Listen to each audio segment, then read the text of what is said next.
तो इसमें थोड़ी छोटी छोटी बातें कुछ समझनी है, फिर हम दोबारा से इंटरफेरेंसेस पे आएंगे, क्योंकि डिफ्रैक्शन समझ में आएगा तो इंटरफेरेंसेस ज्यादा बेहतर तरीके से समझ में आ जाएंगे। अच्छा, डिफ्रैक्शन पता है क्या चीज होती है? मतलब जो अगर हम जंगल जंगल की बात करें ना, तो जंगल में सबसे ज्यादा लॉन्ग डिस्टेंस तक जो कम्युनिकेट करते हैं ना, वो एलिफेंट्स कर सकते हैं, सबसे ज्यादा लॉन्ग डिस्टेंस तक। ठीक है, क्योंकि एलिफेंट की जो साउंड प्रोड्यूस करते हैं उसकी वेवलेंथ ज्यादा होती है। ऐसी साउंड्स जिनकी वेवलेंथ ज्यादा होती है ना, अगर उनके उनको किसी ऑब्स्ट्रक्शन का फेस करना पड़ता है, जैसे एलिफेंट कम्युनिकेट कर रहे होंगे, दरमियान में दरख्त आ रहे होंगे, दरमियान में रॉक्स आ रही होंगी, पहाड़ होंगे, तो इस तरीके से कम्युनिकेट कर रहे होंगे। लेकिन क्योंकि उनकी आवाज जो वो प्रोड्यूस करते हैं उसकी वेवलेंथ ज्यादा होती है, तो वो इस वजह से लॉन्ग डिस्टेंस तक कम्युनिकेट कर पाते हैं, क्योंकि ऐसी साउंड जिनकी वेवलेंथ ज्यादा होती है वो ज्यादा डिफ्रैक्ट होती हैं। यानी डिफ्रैक्शन होता है, बेंडिंग ऑफ वेव होता है, लेकिन सेम मीडियम के अंदर। ठीक है, सेम मीडियम के अंदर। जैसे मतलब आपको पता है कि आप अगर अपने कमरे में कुछ भी बातें कर रहे हो, अपने दोस्तों के साथ गप्पे मार रहे हो, तो बाहर आपके घर वाले आपकी बातें सुन सकते हैं, क्योंकि क्यों ऐसा हो रहा होता है? क्योंकि हमारी जो भी साउंड वेव प्रोड्यूस हम करते हैं वो भी डिफ्रैक्शन को ओबे करती हैं, यानी वो भी सेम मीडियम में बेंड होते हुए जाती हैं। ठीक है, और डिफ्रैक्शन के लिए जो एक इम्पॉर्टेंट बात मैं ये बता रहा हूँ कि जितनी वेव की वेवलेंथ ज्यादा होगी उतना ज्यादा वो डिफ्रैक्ट हो रही होगी। ठीक है। अच्छा, इसको हम डिफाइन कुछ इस तरह करते हैं कि स्प्रेडिंग ऑफ वेव्स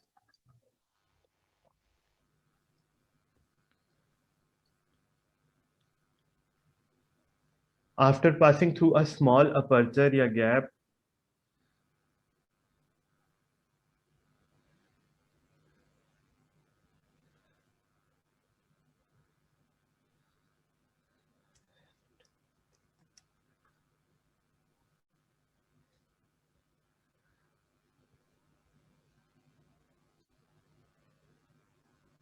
और राउंड एन ऑब्स्टेकल। ठीक है, ये आपके पास बेसिकली डिफ्रैक्शन होती है, इट्स कॉल्ड डिफ्रैक्शन। वेव एक गैप में से पास होने के बाद क्या करती है? स्प्रेड हो जाती है, या एक ऑब्स्टेकल के अराउंड जो होती है ना वो स्प्रेड हो जाती है। जब ऑब्स्टेकल से पास करती है तो वो स्प्रेड हो जाती है, तो ये आपके पास क्या होती है? ये चीज डिफ्रैक्शन होती है। इसमें ना कहीं पे मीडियम नहीं चेंज हो रहा होता, मीडियम वही रहता है। अब कुछ इंपॉर्टेंट नोट की बात कर लेते हैं, इससे रिलेटेड कुछ चीजों को हम समझ लेते हैं, क्योंकि वही वेव का जो मैंने आपको मेन चीज बताई है कि इसमें थ्योरी है, इसमें ना कैलकुलेशन से ज्यादा ना इसकी जो छोटी छोटी जो बातें हैं बड़ी इंपॉर्टेंट है। अच्छा, हम सबसे पहले ये कहते हैं जो भी डिफ्लेक्टेड वेव होगी ना, there is no change in wavelength, frequency और स्पीड।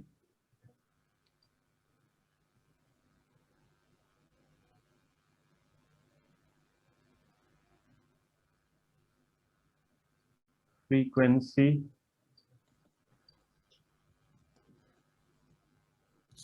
और speed of incident and deflected wave.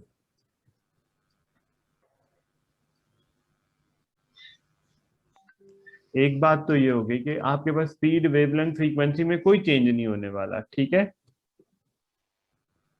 अच्छा, दूसरी ये नहीं, बल्कि इसी के साथ ही लिख देते हैं, बट जो वेलोसिटी है, but velocity alter due to change in direction of motion.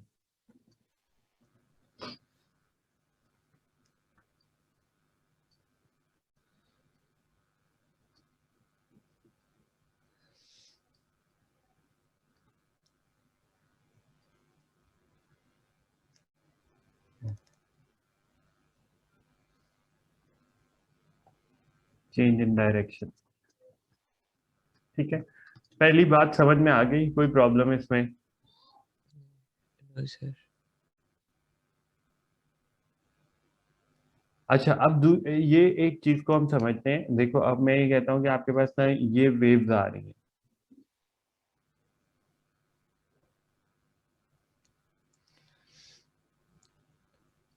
मैं यहाँ पे क्या करता हूँ, यहाँ पे एक अपर्चर प्रोवाइड कर देता हूँ या एक गैप प्रोवाइड कर देता हूँ जिसमें से ये वेव पास कर सकती हैं। ठीक है, अच्छा, अब ये जो अपर्चर का डिस्टेंस है ना, इसको हम डी कह देते हैं। इस डिस्टेंस को ना आप डी कहते हैं, जो अपर्चर का डिस्टेंस है यहाँ से यहाँ तक ना, ये डिस्टेंस डी है।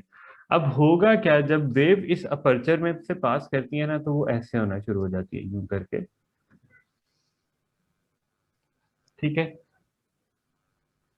ये ऐसे होना शुरू हो जाती है। अच्छा, ये जो वेवलेंथ है ना, इधर आपके पास इस वेवलेंथ को यहाँ से यहाँ तक आप वेवलेंथ कहते हैं, ठीक है। अब ये चीज मैं कहना चाह रहा हूं कि अगर आपके पास वेवलेंथ ग्रेटर होती है, जो अपर्चर का गैप था, तो आपके पास डिफ्रैक्शन इंक्रीज हो जाती है, ठीक है। इसको भी लिख लेते हैं। ये बात ये है कि जी, जो diffraction depends upon wavelength of the wave and the size of aperture.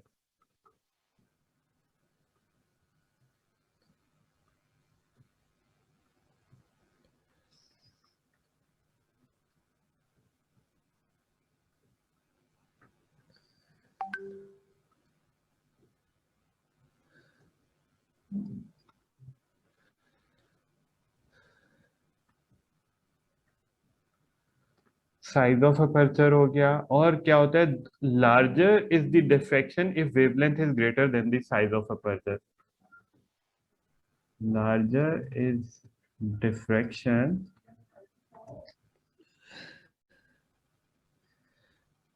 if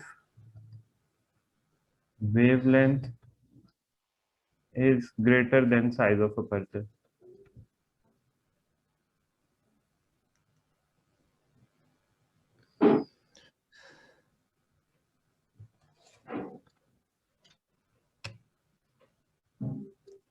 ठीक है, अगर वेवलेंथ इस साइज से बड़ी है ना, तो आपके पास डिफ्रैक्शन या बेंडिंग ऑफ वेव ना ज्यादा हो रही होगी।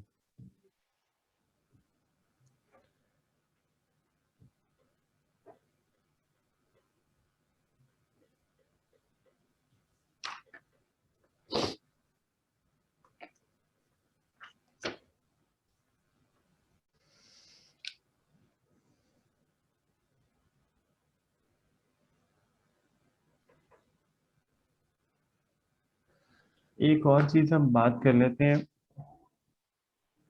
यानी लेट से मैं ये कहता हूँ कि आपके पास ना ये वेव्स आ रही हैं,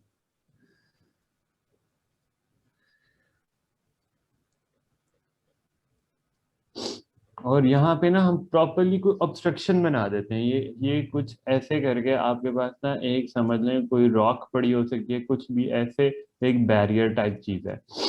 ठीक है, अब इसमें से तो नहीं गुजर सकती, इसके राउंड मूव कर सकती है, तो आपके पास ना वेव कुछ ऐसे प्रोड्यूस हो रही होती है, यानी यूं करके बैंड होके ऐसे आएंगी, फिर आहिस्ता आहिस्ता स्लोली स्लोली इनका बैंड ना कम होना शुरू हो जाएगा, मजीद कम होगा,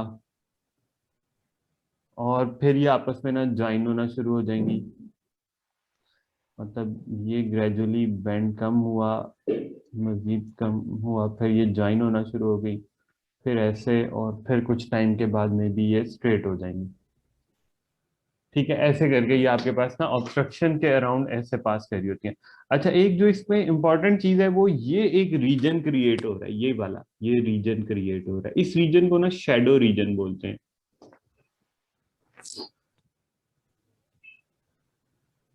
ये शैडो रीजन है। अच्छा, अब इस शैडो रीजन के बारे में बात कर लेते हैं।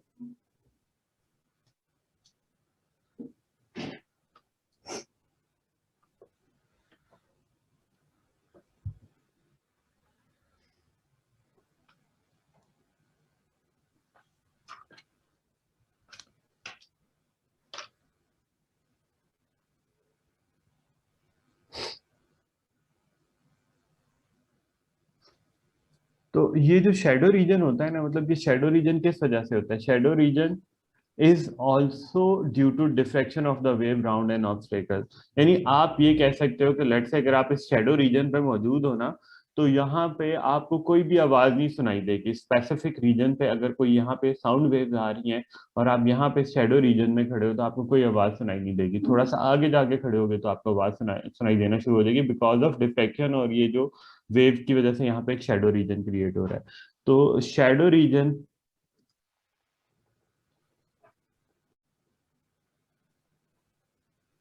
is also due to deflection of the wave round an obstacle.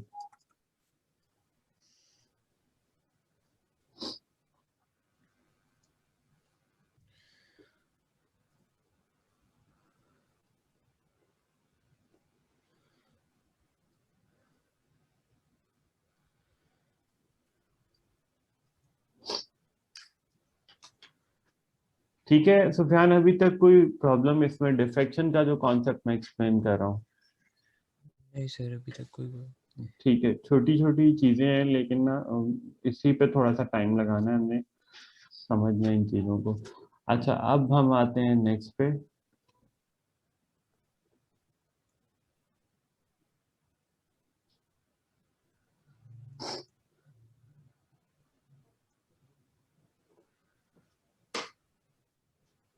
अच्छा, एक छोटी सी चीज होती है जिसको ना हम डिफ्रैक्शन ग्रेटिंग कहते हैं। डिफ्रैक्शन ग्रेटिंग को भी समझ लेते हैं, फिर हम दोबारा से इंटरफेरेंसेस पे आते हैं।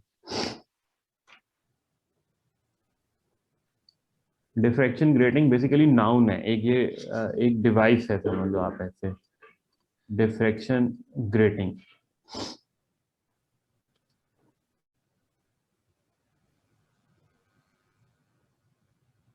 आई थिंक एक मिनट है, इसमें सिंगल टी आता है। डिफ्रैक्शन ग्रेटिंग इसको आप कहते हैं। अच्छा, ये क्या होता है?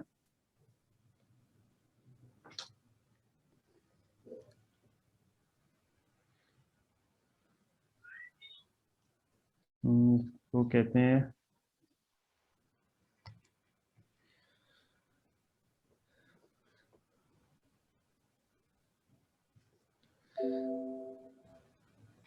एक मिनट है, इसको मैं प्रॉपर ले सकता हूँ। हम कहते हैं पीस ऑफ प्लास्टिक, ग्लास या मेटल की ये चीज होती है, ठीक है। हैविंग 5,000 to 6,000 लाइन्स पर इंच रूल्ड ऑन इट।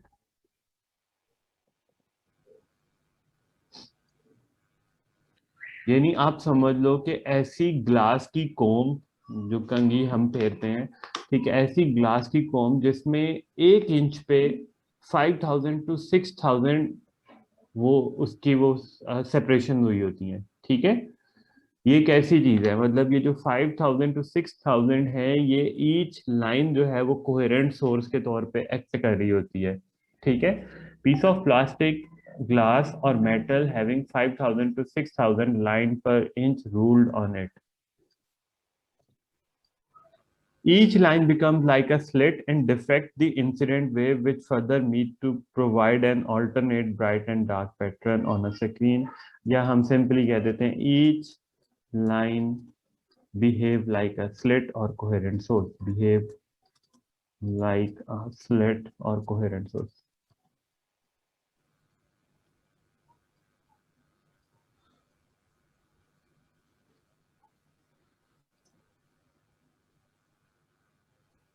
यानी ये एक ऐसी चीज है, आप इस तरह समझ लें कि ये आपके पास एक कोई ग्लास या प्लास्टिक या मेटल स्लैब होती है, और इसके ऊपर कुछ 6,000 लाइन बनी होती है। ऑब्वियस बात है, मैं 6,000 तो नहीं बना सकता, लेकिन ये कुछ इस तरीके से इसके ऊपर डिफरेंट लाइंस आपके पास बनी हुई होती हैं। कितनी होती है? 1 इंच के ऊपर 5 से 6,000 के इन बिटवीन होती है।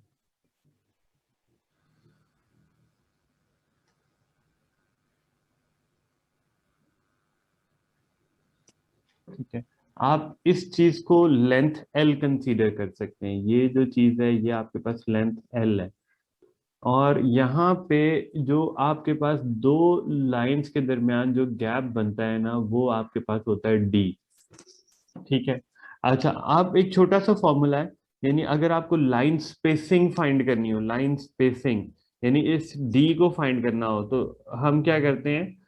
इस डी को अगर आप, हम कहते हैं लाइन स्पेसिंग है, लाइन स्पेसिंग अगर आपको फाइंड करनी है तो उसके लिए एक छोटा सा फॉर्मूला है। वो फॉर्मूला ये कहता है कि आप लेंथ ऑफ ग्रेटिंग को डिवाइड कर देते हैं number of lines rule on it. Length of grating को डिवाइड कर देते हैं number of lines ruled on it.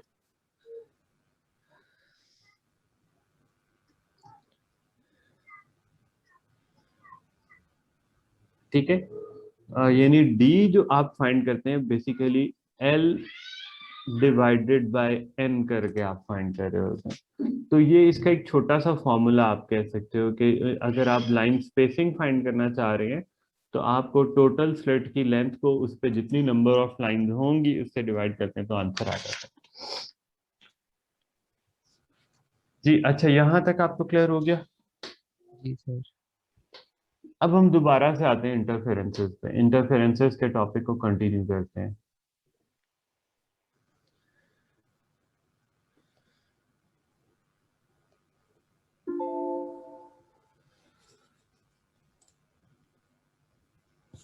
अभी तक हमें कंस्ट्रक्टिव डिस्ट्रक्टिव इंटरफेरेंस का पता चल चुका हुआ है, लेकिन मैं जैसे आपको बता रहा हूँ कि जो इंटरफेरेंसेस हैं ये आपके पास वाटर वेव्स में भी होते हैं, यानी वाटर वेव में भी आपके पास कंस्ट्रक्टिव और डिस्ट्रक्टिव इंटरफेरेंसेस बन रहे होते हैं। इंटरफेरेंसेस आपके पास लाइट में भी होती है, इंटरफेरेंसेस आपके पास साउंड में भी होती है, यानी हर टाइप ऑफ वेव में आपके पास इंटरफेरेंसेस हो रही होगी, वाटर में, लाइट में, साउंड में। ठीक है, और का जो इंटरफेरेंसेस के लिए एक बड़ी इंपॉर्टेंट चीज है डिफ्रैक्शन का प्रोसेस। डिफ्रैक्शन को हमने समझ लिया, डिफ्रैक्शन ग्रेटिंग को हमने समझ लिया है। अब हम थोड़ा सा इंटरफेरेंसेस को पहले वाटर के पॉइंट ऑफ व्यू पे फिर देखते हैं आगे नेक्स्ट चीजों को।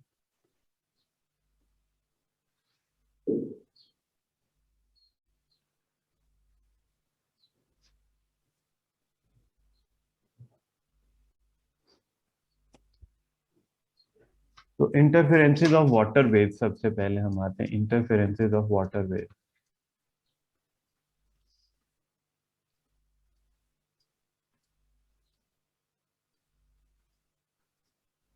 देखो, आप जो वाटर वेव को जिस मतलब इंस्ट्रूमेंट से स्टडी करते हो ना, वो क्या है, वाटर वेव्स को देखने के लिए हम क्या चीज यूज करते हैं पता है? ओ लेवल में भी आपने इस चीज को पढ़ा था, रिपल टैंक। ठीक है, मैं अब उसको प्रॉपरली नहीं बना रहा, एज्यूम कर रहा हूँ कि आपको रिपल टैंक के बारे में पता होगा। अच्छा, ये क्या होता है आपके पास ऐसे करके, मतलब एक टैंक टाइप चीज होती है जिसकी बॉटम ग्लास की बनी हुई होती है, और यहाँ पे आपके पास जो होता है ना पानी इसमें हो सकता है। ठीक है, आपने क्या किया होता है, आपने इसको लिंक किया होता है एक वाइब्रेटर के साथ, और इस वाइब्रेटर को आपने फर्दर लिंक किया होता है डिपर के साथ। ये डिपर किसी भी तरह के हो सकते हैं, ये डिपर अगर आपके पास पॉइंटर डिपर है ऐसे करके, तो ये सर्कुलर रिपल्स प्रोड्यूस कर रहे होंगे। ठीक है, और अगर ये स्ट्रेट डिपर होगा तो ये आपके पास क्या कर रहा होगा, ये आपके पास स्ट्रेट वेव्स प्रोड्यूस कर रहा होगा। अभी क्या कर रहा होगा, ये ऐसे करके सर्कुलर रिपल्स प्रोड्यूस हो रहे होंगे यूं करके। ठीक है, अच्छा खैर हम इनके इंटरफेरेंसेस को समझते हैं अभी। यूं करके आपके पास ना कुछ इंटरफेरेंसेस भी हो रहे होंगे, इन इंटरफेरेंसेस को हम देखते हैं अभी डिटेल में, लेकिन ये आपको थोड़ी सी रिपल टैंक की कहानी का अंदाजा है। और ये पता है कि यहाँ पे इधर आपने क्या किया होता है, यहाँ पे एक लैंप को भी लगाया होता है यूं करके, कहीं पे आपके पास एक लैंप होता है, और उस लैंप से आप क्या कर रहे होते हैं, आप ऑब्जर्व कर रहे होते हैं जो भी वेव पैटर्न आपके पास बन रहे होते हैं वो नीचे एक स्क्रीन के ऊपर आपके पास वो चीज ऑब्जर्व हो रही होती है। यार ये बल्कि लैंप को रहने दो, समझ तो आ गया आपको, ट्रिपल टैंक की बेसिक कहानी तो पता है, इसको अब अलग से क्या देखने।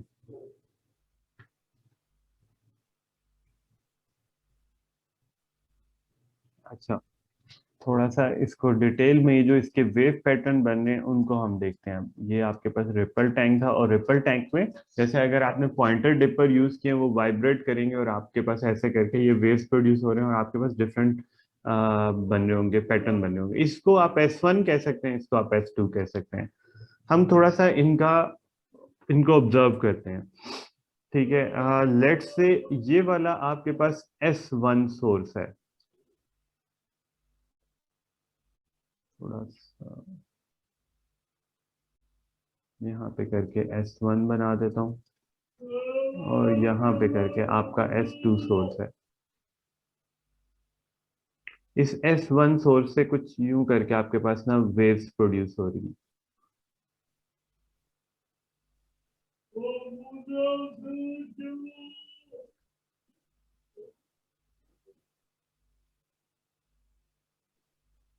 और ये जो S2 सोर्स है इससे भी आपके पास कुछ वेव्स प्रोड्यूस हो रही हैं।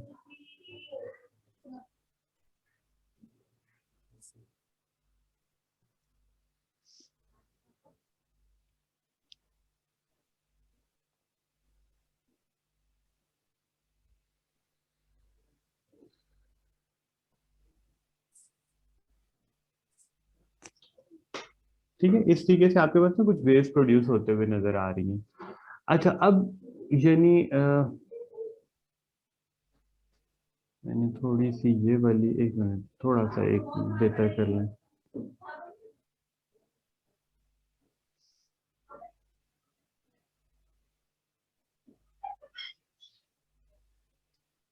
ठीक है जी, ऐसे आपके पास ना कुछ वेव्स प्रोड्यूस हो रही हैं।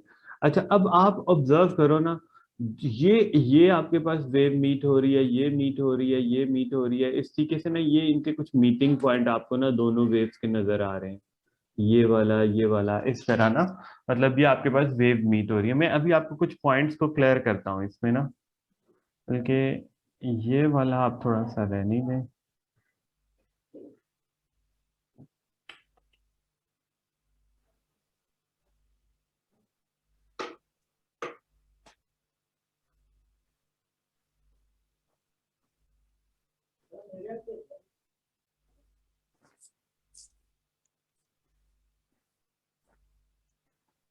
ये आपके पास कुछ मीटिंग पॉइंट्स आपको शायद नजर आ रहे हैं। अच्छा,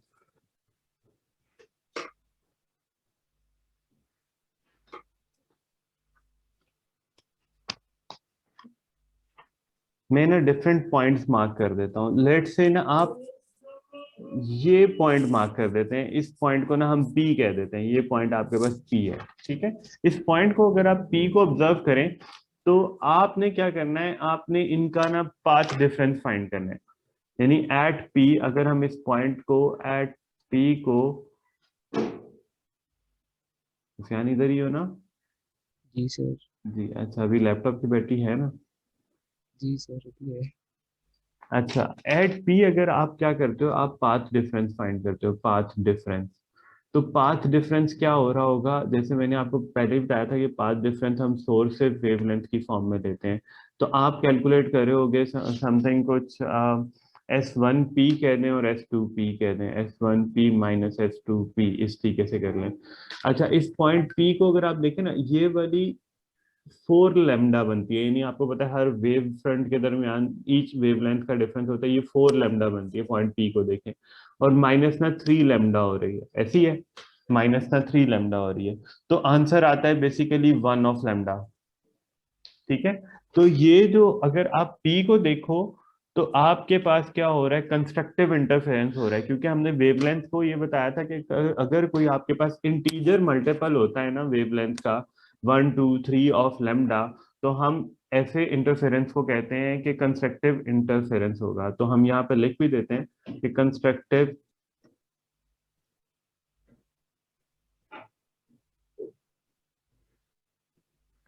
इंटरफेरेंस अकर एट P।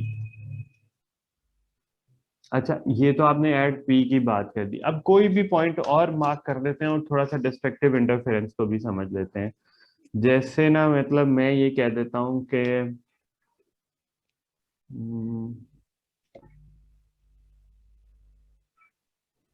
कहाँ पे मार्क कर दें,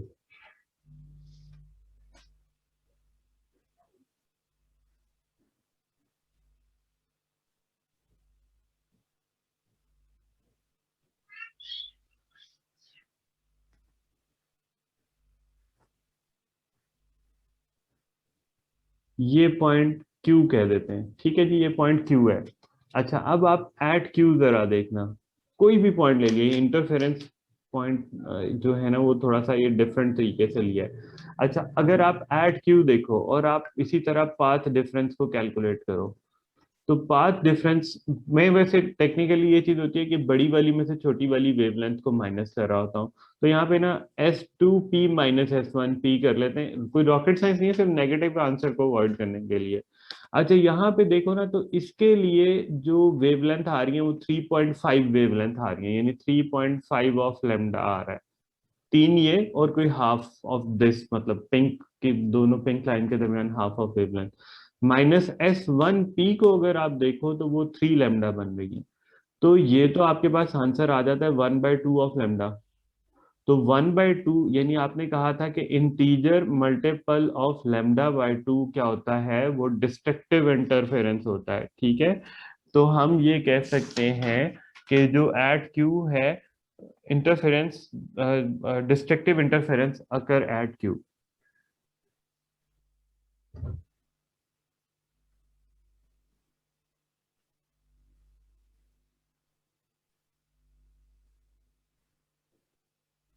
यानी आप ये देख रहे हो कि जिन पॉइंट्स पे कंप्लीट वेव बन रही है ना, जिन पॉइंट्स पे आपके पास कंप्लीट वेव बन रही है, यानी यहाँ पे यहाँ पे यहाँ पे, ये आपके पास सारे के सारे कंस्ट्रक्टिव इंटरफेरेंस को बता रहे हैं। चले इस पॉइंट को भी आप मेंशन कर दें, तो ये मैक्सिमम कंस्ट्रक्टिव इंटरफेरेंसेस हो रहे हैं। ये पॉइंट हो गया, ये पॉइंट हो गया, ये पॉइंट हो गया, ये आपके पास सबके सब कंस्ट्रक्टिव इंटरफेरेंसेस हो रहे हैं जिन पे कंप्लीट कंप्लीट वेव, और इन बिटवीन जो कंप्लीट वेव है वो आपके पास डिस्ट्रक्टिव इंटरफेरेंसेस हो रहे हैं, ठीक है। तो यानी अगर आप देखो ना, ये वाला पॉइंट ना कुछ ऐसे, ये वाला पॉइंट यानी इसको अगर मैं मीट करूं इस वाले, ये मैक्सिमम आपके पास कंस्ट्रक्टिव इंटरफेरेंसेस हो रहे हैं, ठीक है। तो इधर जो आपके पास स्क्रीन पे बन रहा होगा ना, वो मैक्सिमम कंस्ट्रक्टिव वेव बन रही होगी, यानी मैक्सिमम कंस्ट्रक्टिव वेव बन रही होगी। यानी आपके पास स्क्रीन पे इसका काफी ब्राइट स्पॉट बन रहा होगा, मैक्सिमम कंस्ट्रक्टिव वेव आ रही होगी। ये भी आपके पास देखो, ये वाला भी जो पॉइंट आ रहा है ना, ये वाला, ये भी आपके पास क्या बन रहा होगा, ये भी कंस्ट्रक्टिव इंटरफेरेंसेस को बता रहा है, ठीक है। और इसी तरीके से अगर आप इसको देखोगे, तो ये भी आपके पास कंस्ट्रक्टिव कोई बता रहा है।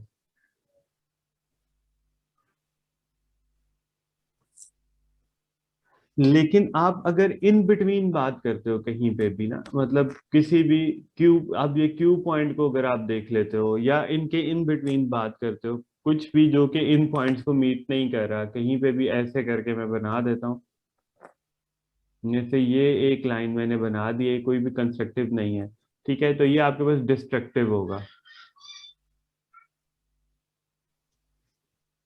ठीक है। इसी तरीके से इनके इन बिटवीन भी कहीं पे भी हो सकता है, यानी जहां पे आपके पास मीटिंग पॉइंट एग्जैक्टली नहीं है, तो उधर आपके पास जो भी इंटरफेरेंसेस होते हैं वो डिस्ट्रक्टिव होते हैं। मैंने आपको एक एग्जांपल से भी बता दिया। क्लियर हो गया, ये बात समझ में आई? थोड़ा सा मैंने इसको इन इन चीजों के साथ मिक्सअप कर दिया है। तो आप बताओ, आपको पता चल गया constructive destructive interferences water wave में जो आप कैलकुलेट कर रहे हो, वो सारी कहानी पता चल गई? जी सर।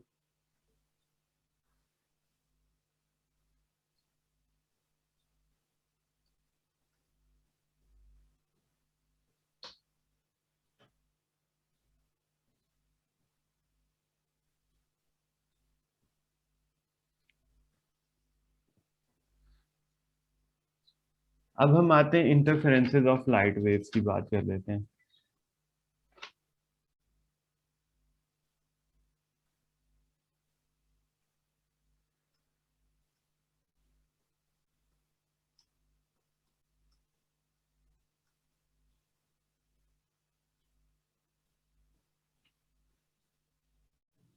इसके लिए जो आपने एक एक्सपेरिमेंट करना है, ये काफी इंपॉर्टेंट एक्सपेरिमेंट है और इसको हम बोलते हैं यंग डबल स्लिट एक्सपेरिमेंट।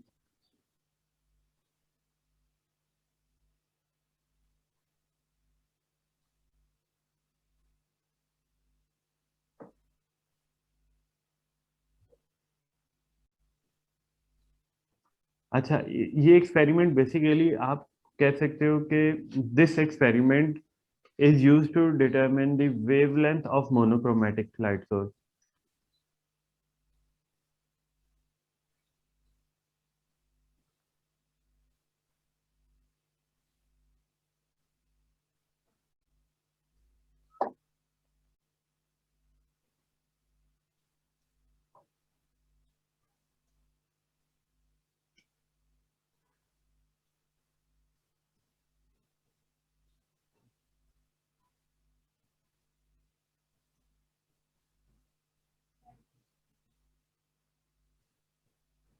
ठीक है, आप मोनोक्रोमेटिक लाइट सोर्स की वेवलेंथ को अगर आप फाइंड करना चाहते हो तो ये एक्सपेरिमेंट उसके लिए बड़ा बेस्ट एक्सपेरिमेंट है।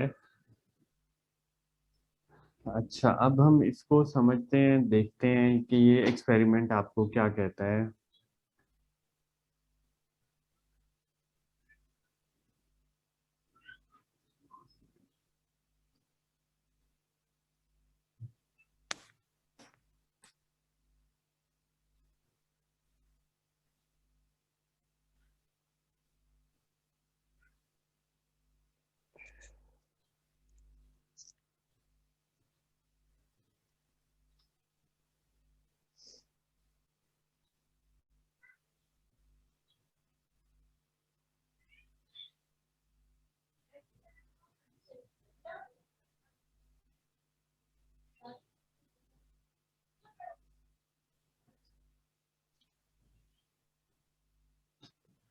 ठीक है जी, ये आपके पास ना मैंने पहले एक सिंगल थ्रेड बनाई है और फिर डबल थ्रेड बना रहा हूँ।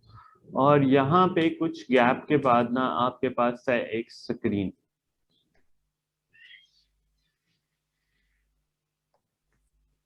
ये रही जी आपके पास स्क्रीन। ये आपके पास फ्लैट्स हैं, यानी ये वाला और ये वाला, ये आपके पास अपर्चर टाइप कह सकते हो कि इस तरीके से है। अच्छा, होता क्या है कि मतलब आपके पास ना यहाँ पे एक सोर्स ले रहे होते हो, ये आपके पास सोर्स हो गया। ठीक है। और ये जो सोर्स है, इस सोर्स को आप कहते हैं, ये वाला source basically monochromatic light source है। मोनोक्रोमेटिक याद है ना क्या था सुफियान? मोनोक्रोमेटिक लाइट सोर्स किसको कहते थे हम?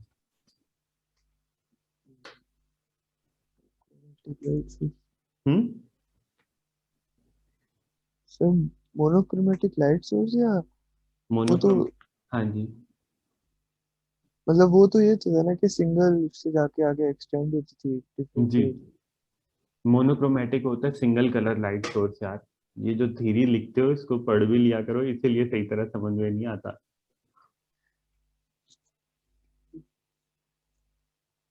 ठीक है। अच्छा समझ लो, ये आपके पास एक लाइट सोर्स है जो कि सिंगल कलर लाइट वेव्स को बता रहा है, यानी ऐसे करके आपके पास ना लाइट वेव्स अब क्या कर रही है, इस वाले अपर्चर से निकल रही है। और ये जो चीज है इसको आप S1 कहते हैं। ये आपके पास कोहेरेंट सोर्स S1 है, ये S2 है। ठीक है। पहले इस अपर्चर में से गुजारने का मकसद ये है कि ये जो लाइट रेज आ रही हैं आपके पास, ये अब आपके पास ना ज्यादा बेंड होना शुरू हो जाए। ये कुछ ऐसे करके बेंड होना शुरू हो जाएंगी। अपर्चर में से गुजारा, इनकी डिफ्रैक्शन को इंक्रीज किया। और अब क्या होगा कि जब ये इसमें से पास करेंगी तो ये आपके पास और ज्यादा बेंड हो जाएंगी और इनके इंटरफेरेंसेस पैटर्न आपस में इंक्रीज होना शुरू हो जाएंगे। ठीक है। अच्छा, थोड़ा सा मैं इसको थोड़ा टेक्निकली बनाने की जरूरत होती है, डायग्राम बड़ी मतलब डिफरेंट सी डायग्राम होती है। मैं एक मिनट है।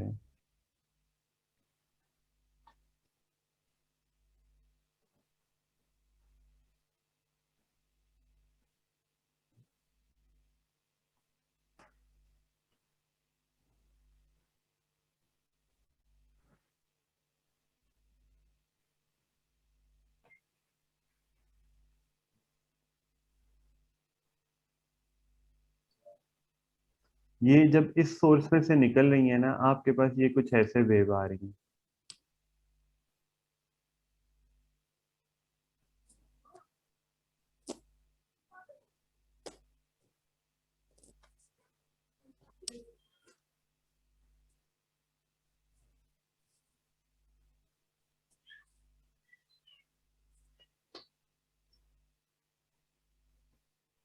ठीक है। अच्छा, मैं इसको बना नहीं पाया, ये नहीं, ये समझने के इस तरीके से आ रही है आपके पास वेव।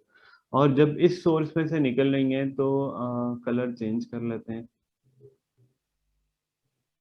ये कुछ ऐसे आ रही है आपके पास वेव।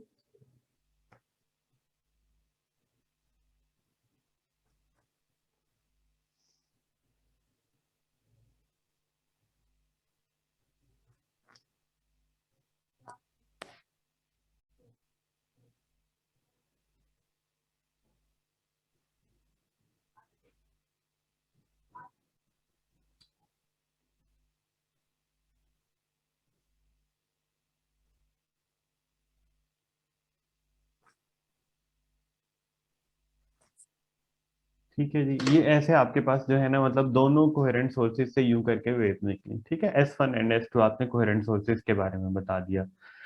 अब यहाँ पे अब कुछ चीजों को समझना है आपने, यानी इधर आप इस पॉइंट को मार्क करो। देखो यहाँ पे ना ये जो मैंने रीजन इनका, ये मैक्सिमम कंस्ट्रक्टिव इंटरफेरेंसेस वाला रीजन आ रहा है।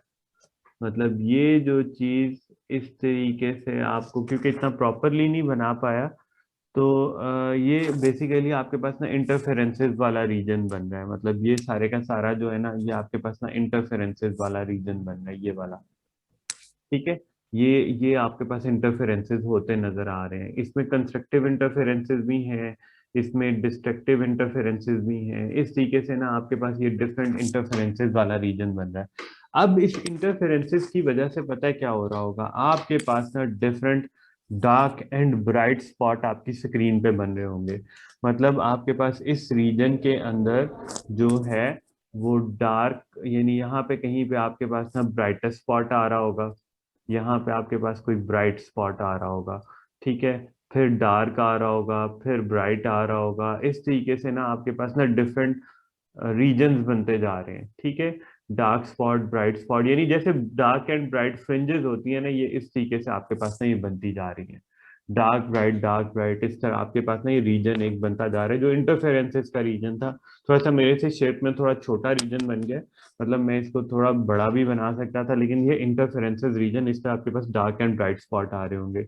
आप स्क्रीन के ऊपर देखोगे ना, तो स्क्रीन के ऊपर आपको ये जो चीज है ना कुछ इस तरीके से मतलब फील हो रही होगी। मतलब मैं यहाँ पे बना रहा हूँ इसको अब सेपरेटली, कि ऐसे जो डार्क एंड ब्राइट फ्रिंजेस हैं वो कुछ ऐसे आ रही हैं। ऐसा पैटर्न आपके पास स्क्रीन पे आपको नजर आ रहा होगा, यूं करके। ये जो मैं जिसको डार्क कर रहा हूँ, ये समझ लो आपके पास डार्क फ्रिंजेस हैं। फिर आपके पास कोई ब्राइट फ्रिंज बन रही होगी, फिर आपके पास डार्क आ जाएगी, फिर ब्राइट आ जाएगी, फिर डार्क आ जाएगी।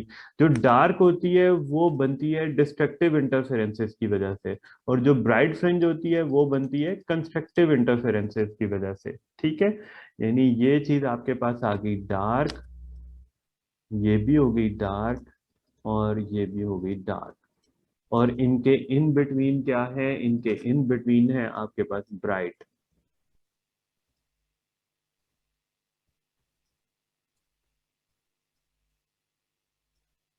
ठीक है, ये वाली जो है ये आपके पास ये वाले बैंड या फ्रिंजेस ब्राइट बन रहे हैं।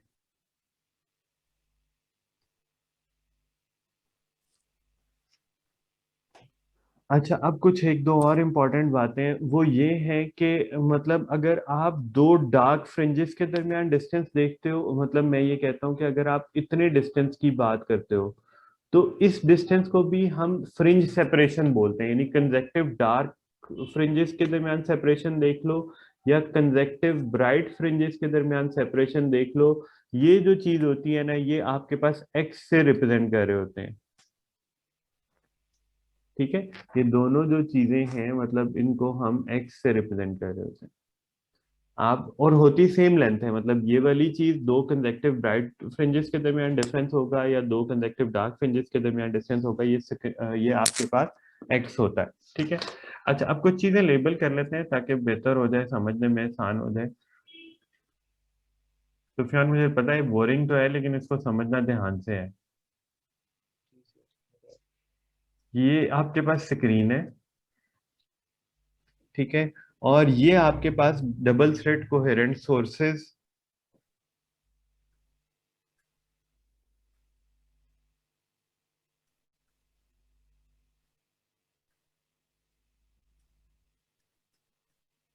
डबल थ्रेड कोहेरेंट सोर्सेज हो गए, S1 एंड S2।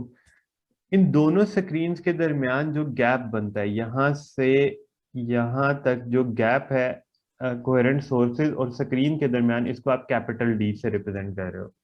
ठीक है, अच्छा फिर एक और बात ये है कि जो आपके पास स्लिट सेपरेशन है यहां से यहां तक, जो स्लिट सेपरेशन है इसको ए से रिप्रेजेंट करते हैं। यहां से लेके क्या क्या हो रहा है? ये आपके पास ए से रिप्रेजेंट हो रही है। ये स्लिट सेपरेशन होगी, ठीक है। ए क्या है, इसको हम स्लिट सेपरेशन बोल लेते हैं।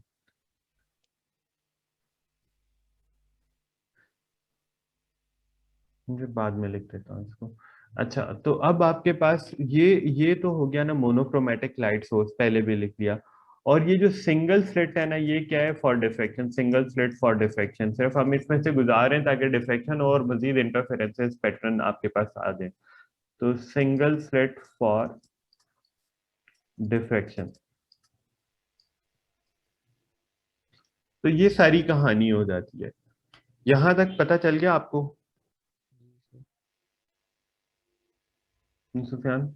यहां तक पता चल गया? जी जी अच्छा, सर। अब एक बड़ी इंपॉर्टेंट बात ये है कि जहां पे आपके पास कंस्ट्रक्टिव इंटरफेरेंस हो रहा होता है ना, मतलब मैं इसको कुछ इस पैटर्न को ना कुछ इस तरीके से बनाता हूँ। जहां पे कंस्ट्रक्टिव इंटर यानी आपके पास सेंटर में ना सबसे ज्यादा कंस्ट्रक्टिव इंटरफेरेंस हो रहा होगा। सेंटर में सबसे ज्यादा कंस्ट्रक्टिव इंटरफेरेंस होगा, यानी इसकी वेव पैटर्न कुछ यूं बन रहे होते हैं, ऐसे ग्रेजुअली इंक्रीज होना शुरू हो जाती है, फिर और इंक्रीज होगी, फिर डिक्रीज होगी, फिर और डिक्रीज होगी। इस तरीके से आपके पास ना इंटरफेरेंसेस पैटर्न यूं बन रहे होते हैं। ये जो आपका सेंटर वाला रीजन है ना, ये वाला रीजन आपके पास मैक्सिमम ब्राइट को बता रहा है। ये वाला रीजन आपके पास क्या है, मैक्सिमम ब्राइट फ्रिंज है, क्योंकि सेंटर में आपके पास सबसे ज्यादा कंस्ट्रक्टिव इंटरफेरेंस हो रहा होता है। क्या लिखना है, बहुत ध्यान से करने वाली चीजें हैं। अच्छा, ये आपके पास ये जो चीज है, ये मैक्सिमम ब्राइट फ्रिंज है, ठीक है। अब ये तो आपके पास, जैसे मैं बता रहा हूँ ना कि ये आपके पास यहाँ पे जो स्पॉट बन रहा होगा ना, ये आपके पास ना ब्राइटेस्ट स्पॉट बन रहा है। यहाँ पे जो स्पॉट बन रहा होगा ना, यानी बिल्कुल सेंटर में सबसे ज्यादा कंस्ट्रक्टिव इंटरफेरेंस हो रहा होता है, ब्राइट स्पॉट बन रहा होता है। ये फिर आपके पास ये जो डिप्रेशन है ना, या जो हम ड्रफ कहते हैं, ये आपके पास डार्क स्पॉट बन रहा है। ये भी आपके पास डार्क स्पॉट बन रहा है। फिर यहाँ पे आपके पास फिर से ब्राइट स्पॉट बनना शुरू हो जाता है, ये भी आपके पास ब्राइट स्पॉट बनेगा। फिर ये आपके पास डार्क स्पॉट आ जाता है, ये भी आपके पास डार्क स्पॉट आ जाता है, ये ब्राइट स्पॉट बनेगा।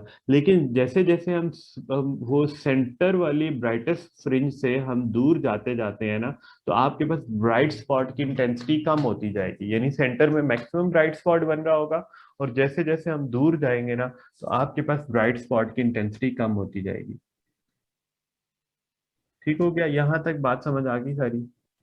जी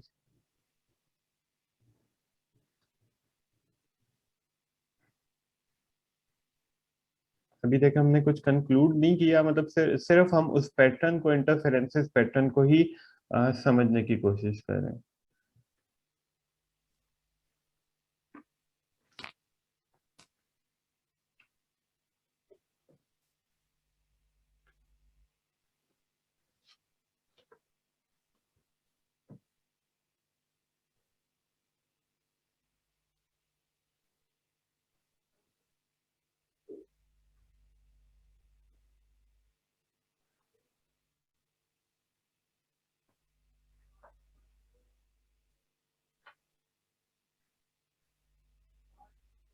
अच्छा, एक जो हम अपनी फाइंडिंग छोटी सी लिख के फिर कुछ चीज़ों की करेक्टरिस्टिक्स पे जाते हैं। फाइंडिंग ये है आपकी कि जो alternate bright and dark bands which are known as interferences fringes।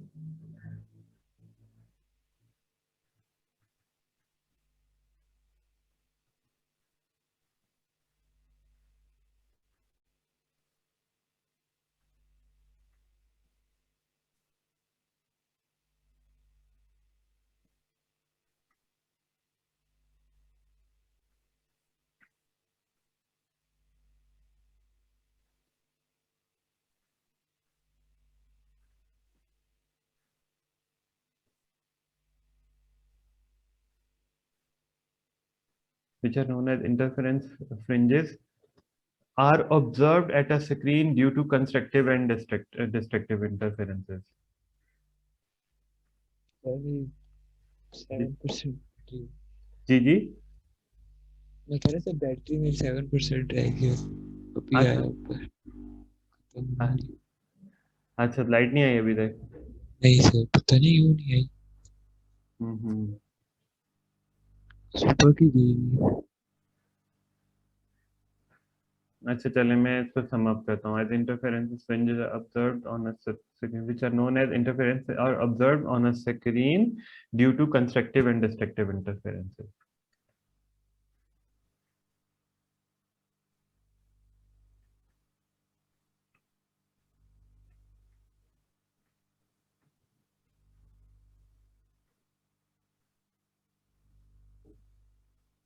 ठीक है, आपके पास कंस्ट्रक्टिव और डिस्ट्रक्टिव इंटरफेरेंसेस की वजह से ये जो पैटर्न आपके पास बन रहे होंगे। और ये तो बात ऑब्जर्वेशन हमारे पास आ गई। अब हमने बात करनी है फ्रिंज स्पेसिंग या जो सेपरेशन, हमने एक्स की बात की थी ना। अब है जी इसी से, ये जो यंग डबल स्लिट एक्सपेरिमेंट तो हमने देख लिया। अब आपने फ्रिंज स्पेसिंग, जिसको हमने एक्स कहा था, इसको हमने कैलकुलेट करना है। फ्रिंज स्पेसिंग कह लें, फ्रिंज सेपरेशन कह लें, ठीक है। ये कैसे कैलकुलेट कर रहे होते हैं? ये हम कैलकुलेट कर रहे होते हैं x is equal to lambda D divided by A. इस फॉर्मूला का प्रूफ नहीं है, इसको एज इट इज ही आपने कैलकुलेट करना है। यानी फ्रिंज स्पेसिंग क्या है? x, x मैंने पिछली फिगर में मेंशन कर दिया था, ठीक है। आपको ये d के बारे में पता है कि d क्या चीज होती है? d होती है भाई आपके पास, जिसको आपने कहा था distance between slit and spring.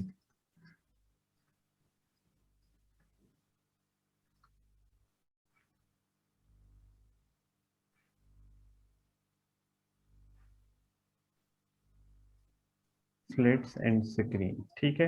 अच्छा, ए क्या था? ए आपके पास थी स्लिट सेपरेशन, यानी ये आपके पास सेपरेशन बिटवीन डबल स्लिट, वो जो S1 और S2 आपने कहा था double slit.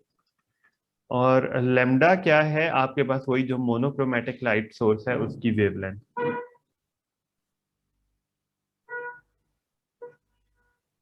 Wavelength of monochromatic light source,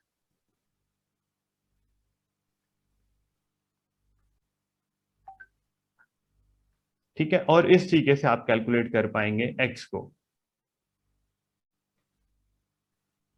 normally ये जो ए रखा होता है ना आपने, ए, इसके बारे में मैं बता दूं कि ये जो स्लिट सेपरेशन होती है ना, ये 0.32, समझ लेंगे 3 मिलीमीटर तक होती है, ज्यादा नहीं रखी होती। ये क्या चीज है? Range of A.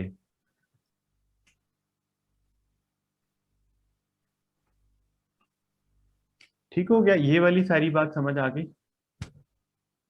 Slit separation का एक फॉर्म यानी फ्रिंज सेपरेशन का एक फॉर्मूला है, जिसमें अगर हमारे पास distance between slit and screen given हो, हमारे पास wavelength of monochromatic light source given हो, और हमारे पास separation between double slit given हो, तो हम ये इस एक्स को कैलकुलेट कर सकते हैं, ठीक है। अच्छा, अब आपके पास ये जो फ्रिंज सेपरेशन की हमने बात की, अभी फ्रिंज सेपरेशन को दोबारा से देखें। ये जो फ्रिंज सेपरेशन है एक्स, ये आपके पास इंक्रीज कर सकती है। कब? दो तीन फैक्टर है। या तो आपके पास लेमडा इंक्रीज कर रहा हो, यानी आप वेवलेंथ को इंक्रीज करें, ठीक है। वेवलेंथ को इंक्रीज करने का मतलब है कि replace the light source with one having larger wavelength,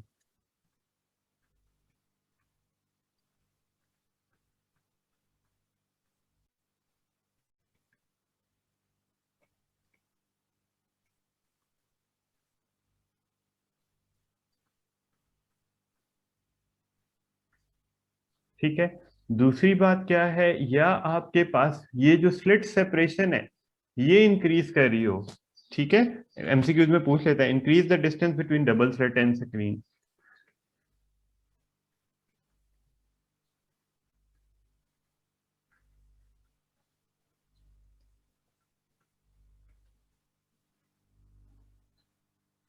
और जो थर्ड पॉइंट है वो ये कहता है कि या आपके पास क्या चीज है जो जो डबल स्लिट की सेपरेशन है वो डिक्रीज कर रही हो। फॉर्मूला से यही चीज पता चल रही है ना, तो decrease the separation between double slit, जितनी पॉसिबल हो सकती है, डिक्रीज दी सेपरेशन बिटवीन डबल स्लिट।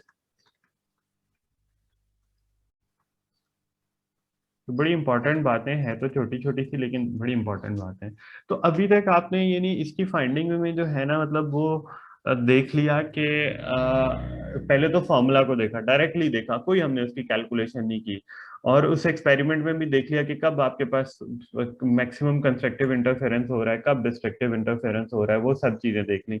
और इस फॉर्मूला से हमें अंदाजा हो गया कि जो फ्रिंज सेपरेशन है ये किन चीजों पे डिपेंड करती होगी, लैम्डा पे, स्क्रीन और स्लेट्स के डिस्टेंस पे, और स्लेट्स के आपस में डिस्टेंस के, इन सब चीजों। डबल स्लिट एक्सपेरिमेंट हम एक फॉर्मूला भी कर चुके हुए थे, और हमने देखा था कि डार्क एंड ब्राइट फ्रिंजेस बनी है। कुछ छोटी सी बातें इसमें एक दो और है, वो हम क्विकली करके तो आगे चलते हैं, ठीक है। अच्छा, अब मैं ये आपको कह रहा हूँ कि अपेयरेंस ऑफ फ्रिंजेस जो होती है ना, मतलब एक अपेयरेंस ऑफ फ्रिंजेस को आप कैसे बेहतर कर सकते हो।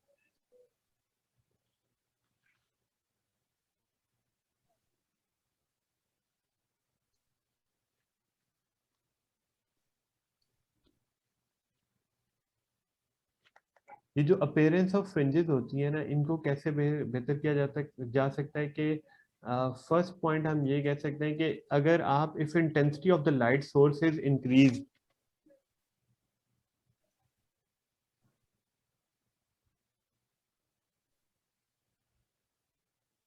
if intensity of light source increase by increasing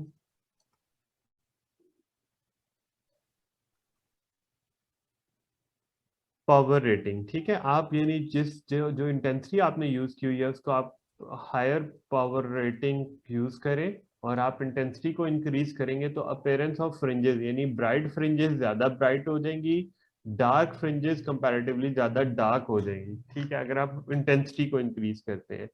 अच्छा, अब एक और चीज हो सकती है, आप ब्राइट फ्रिंजेस या ये अपेयरेंस ऑफ फ्रिंजेस ज्यादा बेहतर कर सकते हैं कि अगर आप जो डिस्टेंस है, decrease the distance between light source and screen, अगर आप जो डिस्टेंस है उसको कम कर दें, decrease the distance between light source and fringe.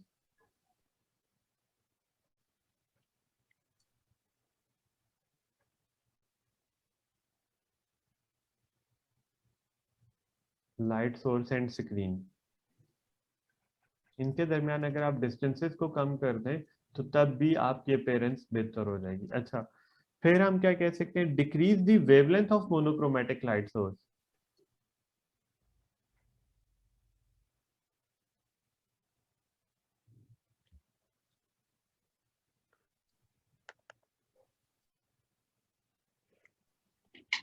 आपने जो मोनोक्रोमेटिक लाइट सोर्स यूज किया होगा उसकी वेवलेंथ को डिक्रीज कर दें। अच्छा, ये एक फॉर्मूला है जिसको ना आपने, ये प्लैंक्स इक्वेशन हम इसको बोलते हैं, E is equal to H F. ये प्लैंक्स इक्वेशन है, इसको आपने ना अपने A2 में पढ़ना है, ठीक है, लेकिन थोड़ा सा रेफरेंस के लिए हम इस इक्वेशन को देख लेते हैं। एफ जो फ्रीक्वेंसी होती है ना, वो स्पीड स्पीड को हम स्पीड ऑफ लाइट कह देते हैं, ओवर लेमडा के इक्वल होती है, यानी आप इस इक्वेशन को E is equal to H C over lambda भी लिख सकते हैं। फ्रीक्वेंसी ना, V is equal to F lambda आपने पढ़ा है ना, तो यानी अगर आपने V is equal to F lambda पढ़ा है तो F को हम C ओवर लेमडा भी लिख सकते हैं, यानी स्पीड स्पीड ऑफ लाइट से रिलेटेड है। H और C कांस्टेंट होता है, तो इस वजह से हमें ये पता चल रहा है कि जो एनर्जी होती है ना, ये E फॉर एनर्जी है, एनर्जी इनवर्सली प्रोपोर्शनल होती है वेवलेंथ के, ठीक है। तो अगर आप वेवलेंथ जो है इंक्रीज करते हैं तो एनर्जी डिक्रीज हो जाती है। तो यहाँ पे हम ये कह रहे हैं कि अगर आपको मोनोक्रोमेटिक लाइट सोर्स की वेवलेंथ को डिक्रीज कर देंगे तो आप एनर्जी को बढ़ा पाएंगे, और आपके पास क्या होगा कि इंटेंसिटी इंक्रीज हो जाएगी, और इंटेंसिटी इंक्रीज करने से अपीयरेंस ऑफ फ्रिंजेस बेहतर हो जाती है। ठीक है जी, क्लियर है। जी सर।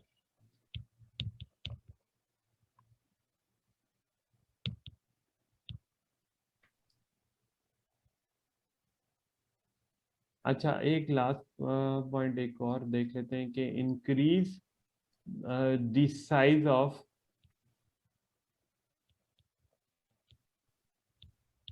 स्लिट्स, ये जो increase the size of slits जो आपने यूज की थी ना, इनकी ओपनिंग को आप थोड़ा सा बढ़ा दें, increase the size of slits so that greater number of wave can pass through them.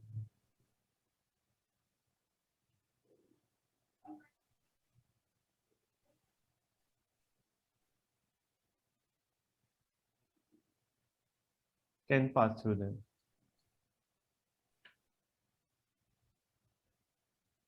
ठीक है जी, ये बात होगी आपकी कि हम अपीयरेंस ऑफ फ्रिंजेस कैसे बढ़ा सकते हैं।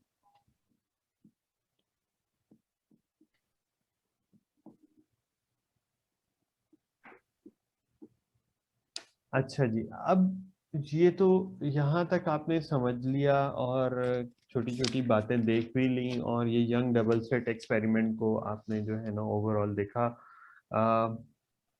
डिफ्रैक्शन को मैं आपको पहले समझा चुका था। अब ना थोड़ी सी मजीद चीजें ना इसमें हम देखते हैं। एक ये होता है, आपको डिफ्रैक्शन ग्रेटिंग याद है ना, मैंने डिफ्रैक्शन ग्रेटिंग पढ़ाई थी आपको, क्या थी वो चीज पता है? Action grading. हम्म, देखा बिल्कुल ब्लैंक बैठे होते क्योंकि आपने रिवाइज ही नहीं की होती चीजें।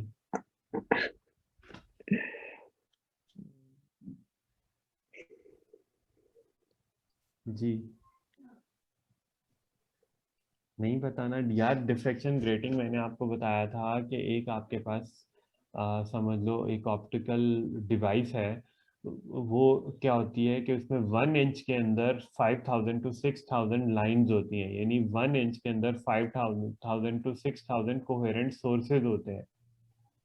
ठीक है, इन 1 इंच 5000 टू 6000 कोहेरेंट सोर्सेज होते हैं, वो एक डिफ्रैक्शन ग्रेटिंग होती है। मतलब एक आपके पास एक ऐसी ऑप्टिकल डिवाइस है जिसमें 1 इंच के अंदर 5000 टू 6000 कोहेरेंट सोर्सेज हैं या स्लिट्स हैं। ठीक है, आपने पढ़ा पढ़ा नहीं हुआ अभी तक वेव्स को सही तरीके से, ऐसे ही है ना, ऐसे ही मैं करवाता जा रहा हूँ आगे। ठीक है, फिर जैसे यार ये बिल्कुल ऊपर से गुजर जाएंगी चीजें अगर आप नहीं पढ़ोगे, और अब इतना टाइम नहीं रह गया, सीरियस हो जाओ पेपर्स के लिए।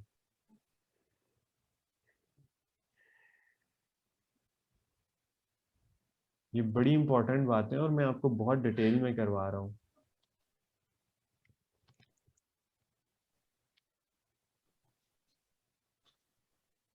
देखो,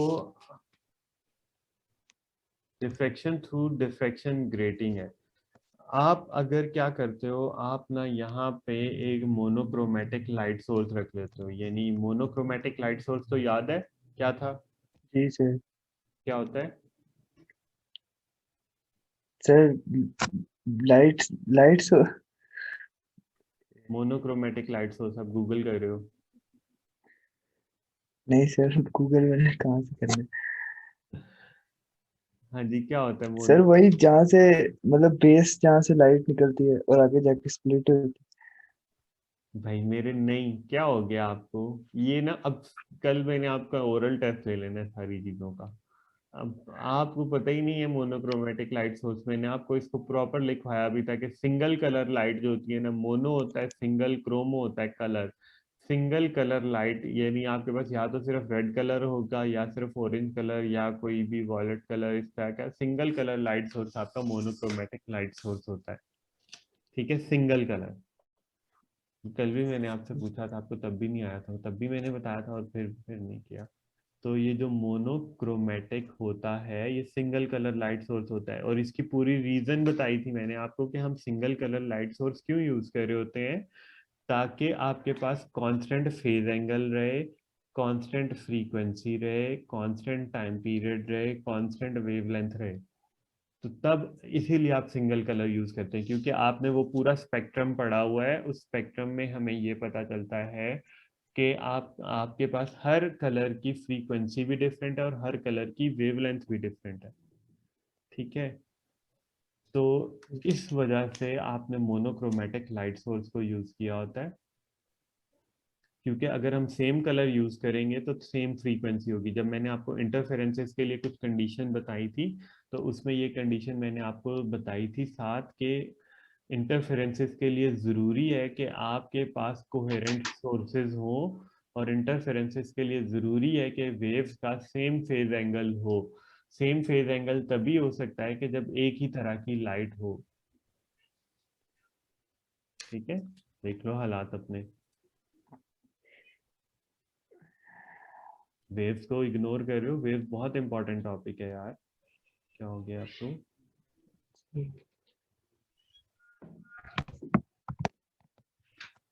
तो इसने रगड़ा लगा देना है आपका, तो इसको जरा ध्यान से आप समझ लो। अच्छा जी, अब देखो होता पता है क्या है कि अगर आप मोनोक्रोमेटिक लाइट सोर्स रखते हो ना, ऐसे आपके पास मोनोक्रोमेटिक लाइट सोर्स आपने रखा, ठीक है, तो आपके पास ना सेंटर में, जैसे मैंने आपको कल भी दिखाया था, सेंटर में ना सबसे ज्यादा कंस्ट्रक्टिव इंटरफेरेंस हो रहा होता है, और ये आपके पास ना ब्राइटेस्ट स्पॉट बनता है। ठीक है, यानी ये वाला स्पॉट जो होता है ना, ये आपके पास ब्राइटेस्ट स्पॉट बन रहा होता है, ब्राइटेस्ट। और ये जो ब्राइटेस्ट भी बोलते हैं इसको, सेंट्रल मैक्सिमा भी बोलते हैं। और इसका ऑर्डर ना, इस ब्राइटेस्ट स्पॉट का ना ऑर्डर हम लिखते हैं n इज इक्वल टू 0। और जब आप मोनोक्रोमेटिक लाइट सोर्स गुजार रहे होते हैं ना, तो यहाँ पे कहीं पे आप समझ लो कि दूसरा ब्राइट स्पॉट आ रहा होगा। ठीक है, फिर ग्रेजुअली ना गैप इनमें कम होना शुरू हो जाता है, यहाँ पे कहीं पे तीसरा ब्राइट स्पॉट आ रहा होगा। इस तरीके से हो रहा होता है। ठहरे, मैं जरा थोड़ा सा क्लियर करके बना देता हूँ। ये आपके पास ब्राइट स्पॉट आ रहा है, कुछ इस तरीके से ब्राइट स्पॉट आ रहा है सेम गैप पे। ये जो आपके पास ब्राइटेस्ट स्पॉट होता है ना, मतलब ये सारी आपकी ऑब्जर्वेशन बेस्ड फाइंडिंग है। तो इधर भी आपके पास इसी तरीके से ब्राइट स्पॉट।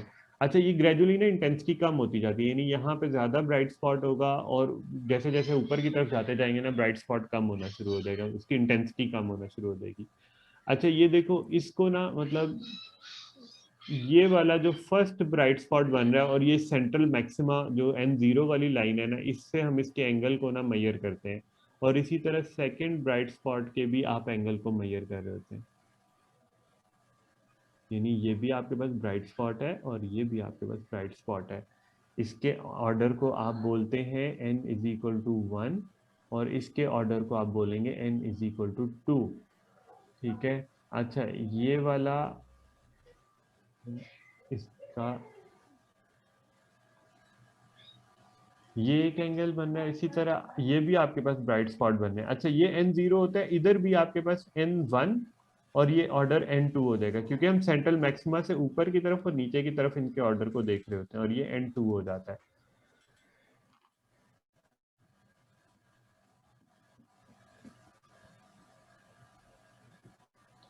ठीक है सुफियान, समझ में आ रहा है कि नहीं आ रहा? आ रहे सर। अच्छा, अब आप इस एंगल को ना, ये वाला जो एंगल है ना, इसको आप बोलते हैं θ1, और ये वाला जो एंगल है ना, इसको आप बोलेंगे θ2। बल्कि ऐसे ना करें, इसको ऐसे ना बोलें, इतने एंगल को हम θ2 कह देते हैं। ठीक है जी, ये वाला जो इन दोनों के दरमियान बन रहा है, ये θ2 कह देते हैं। सिमिलरली ये वाला एंगल आपके पास θ1 ही रहेगा, और ये वाला एंगल आपके पास हो जाएगा θ2। ठीक है, इस तरीके से। अब क्योंकि हम जो नया फॉर्मूला लिखने वाले हैं, वो नया फॉर्मूला थीटा से रिलेटेड है, वो नया फॉर्मूला थीटा से रिलेटेड है, तो मैं डायरेक्टली उस फॉर्मूला को लिख रहा हूँ। सबसे पहले आपको ऑब्जर्वेशन तो समझ में आ चुकी है कि जब आपने ये, पहले तो हमने डबल स्लिट रखा। जब आप डिफ्रैक्शन ग्रेटिंग यूज करते हो ना, इट मीन दैट कि ये मल्टीपल स्लिट्स हैं, मतलब 1 इंच के अंदर कोई 5-6 हज़ार स्लिट्स हैं, तो उनसे रेज निकल रही हैं।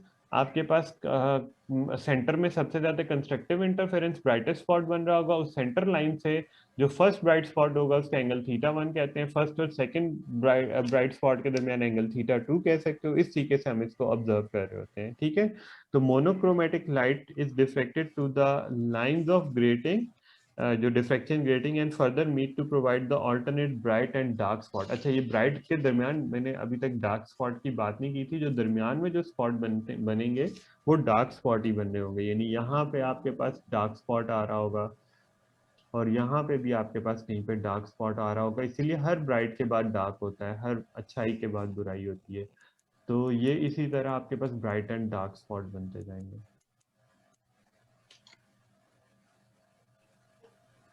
ठीक है, क्लियर है? जी सर।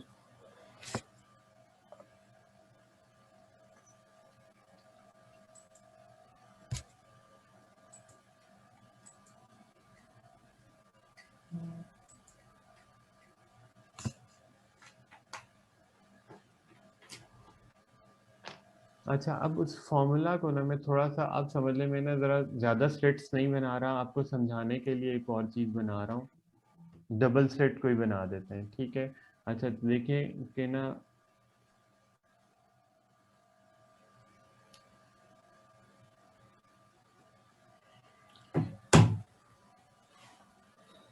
मुझे पता है ये काफ़ी बोरिंग चीज़ है, लेकिन सुफियान इसको अगर नहीं देखोगे, इतनी जो चीज़ों को रंग भर के मैं समझा रहा हूँ ना, सिर्फ इंटरेस्ट पैदा करने के लिए समझा रहा हूँ, अदरवाइज जो है ना, मैं भी फ़ौरन फ़ौरन आप गन मार के आपको बता सकता हूँ चीज़ें।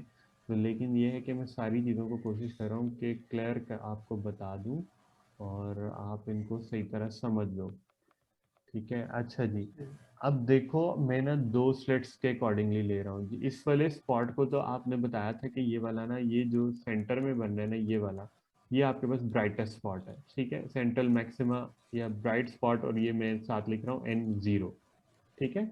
और ये वाला आपके पास जो है ना, कहीं पे फर्स्ट ब्राइट स्पॉट हम कह देते हैं, ये आपके पास फर्स्ट ब्राइट स्पॉट बन रहा है। ये भी ब्राइट स्पॉट है, लेकिन हम इसको कह रहे हैं N1, ठीक है। अच्छा, अब पता है क्या होता है, मतलब आपके पास एक कोहेरेंट सोर्स ये है, इसको S1 कह दें, इसको S2 कह दें, यानी इसमें मतलब दो कोई से कोहेरेंट सोर्सेज, यानी ये जो टोटल 5000 इसमें लाइन्स ही नहीं, 5000 कोहेरेंट सोर्सेज हैं, लेकिन क्योंकि मैं एक फॉर्मूला प्रूफ करने वाला हूँ, तो मैं जस्ट दो कोहेरेंट सोर्सेज या दो स्लेट्स को इसमें एज्यूम कर रहा हूँ, ठीक है। देखो इन दोनों स्लेट्स के दरमियान जो डिस्टेंस होता है ना, इसको आपने रिप्रेजेंट किया हुआ था D से, इसको आपने कहा था D, ठीक है। अच्छा, ये चीज हो गई आपके पास D। और अगर मैं ये करता हूं कि यहां से यहां तक एक लाइन ड्रॉ करता हूं, सेंट्रल मैक्सिमा से ये वाली चीज, और फिर मैं ये काम कर रहा हूं कि जो कोहेरेंट सोर्सेज हैं, इस वाले कोहेरेंट सोर्स से इस ब्राइट स्पॉट तक एक लाइन ड्रॉ की, कलर चेंज कर लेते हैं, ये वाली एक लाइन ड्रॉ की, ठीक है, और इस वाले कोहेरेंट सोर्स से एक लाइन ड्रॉ की, चलो ये वाले रहने देते हैं।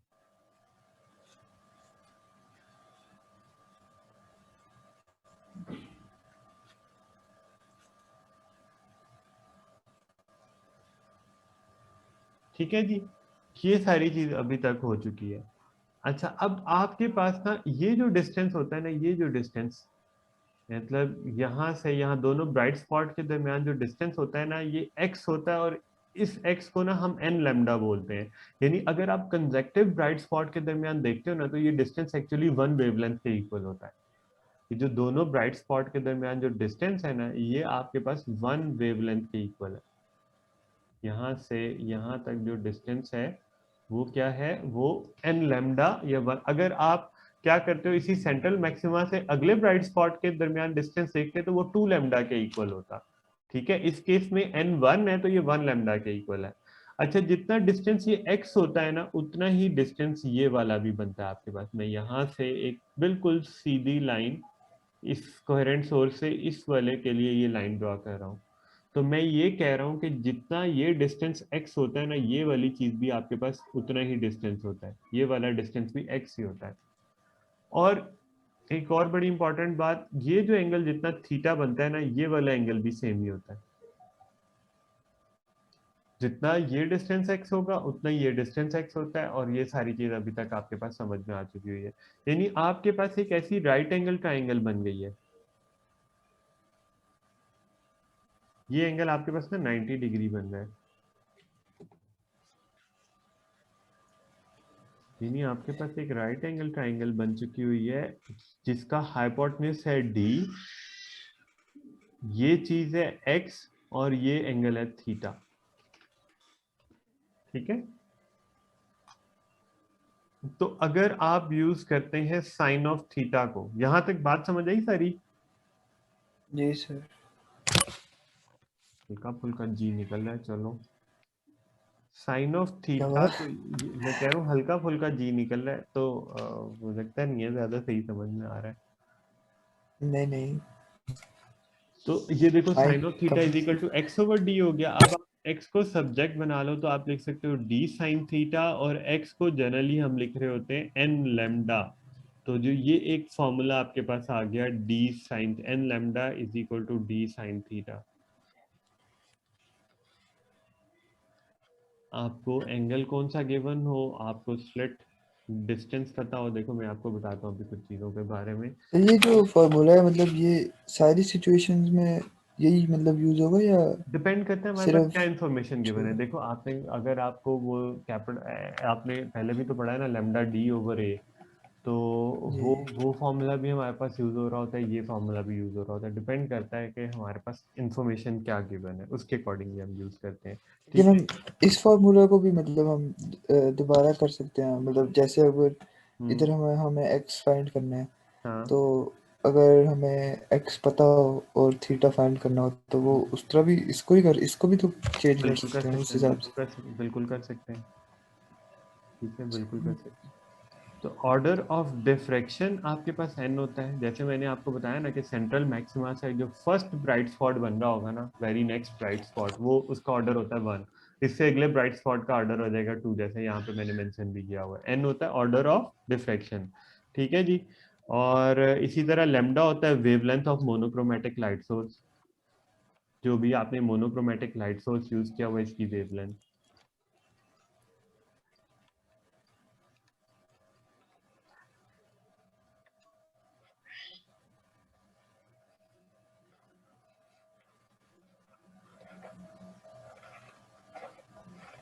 ठीक है। अच्छा, अब रह गया आपके पास डी। डी क्या चीज होती है, इसको भी मैंने आपको पढ़ाया था, ये लाइन स्पेसिंग इसको बोलते हैं, लाइन स्पेसिंग। लाइन स्पेसिंग हम इसको कह सकते हैं, ये जैसे मैंने आपको जब डिफ्रैक्शन पढ़ाई थी, डिफ्रैक्शन ग्रेटिंग भी बताया था। यानी इस पूरी चीज की लेंथ पता, और हमें ये पता हो कि इस पूरे लेंथ एल में कितनी ये स्लिट्स हैं। ठीक है, तो आप L को नंबर ऑफ स्लिट्स से डिवाइड कर देते हैं, L डिवाइडेड बाय N। ये वाला फॉर्मूला मैंने आपको बताया हुआ था कि इस डिफ्रैक्शन ग्रेटिंग की लेंथ, और लेट्स से इसमें अगर 5000 स्लिट्स हैं, यानी इसकी लेंथ है 1 इंच, और इसमें 5000 स्लिट्स हैं, तो आप वन वन तो नहीं खैर लेंगे, उसको मीटर्स में कन्वर्ट करके लेंगे। या मैं कह देता हूँ कि इसकी जो लेंथ है वो है जी कोई 0.2 मीटर। तो पॉइंट, और इसमें आ रही है आपके पास जो एन है वो है कोई 5000, तो 0.2 डिवाइडेड बाय 5000 करके तो ये लाइन स्पेसिंग निकल आती है। काफी छोटी रखी होती है, क्योंकि आपने इस चीज को पढ़ा था कि जितनी कम हम वेवलेंथ रखते हैं, सॉरी, जितना हम अपर्चर साइज या ओपनिंग या गैप साइज कम रखते हैं और वेवलेंथ को ज्यादा रखते हैं, तो डिफ्रैक्शन ज्यादा हो रही होती है। ठीक है, ये बात आपने पढ़ ली हुई थी। अच्छा, इसके अलावा आपके पास जो है ना थीटा। थीटा क्या है? थीटा है जी angle of diffraction with zero order diffracted beam. यानी angle of diffraction with zero order लिख देते हैं।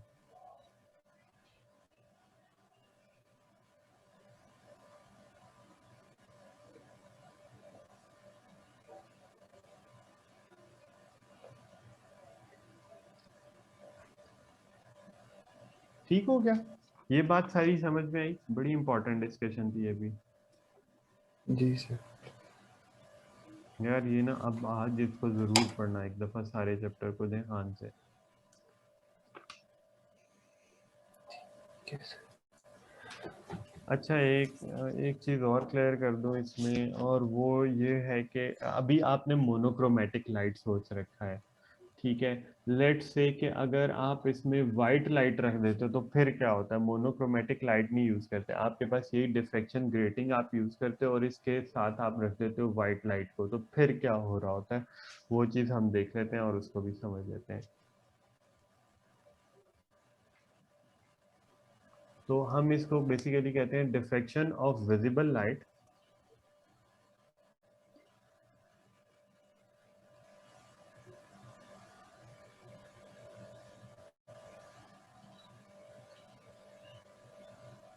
Bye diffraction grating. Diffraction grating अब आप समझ चुके हो कि क्या चीज है।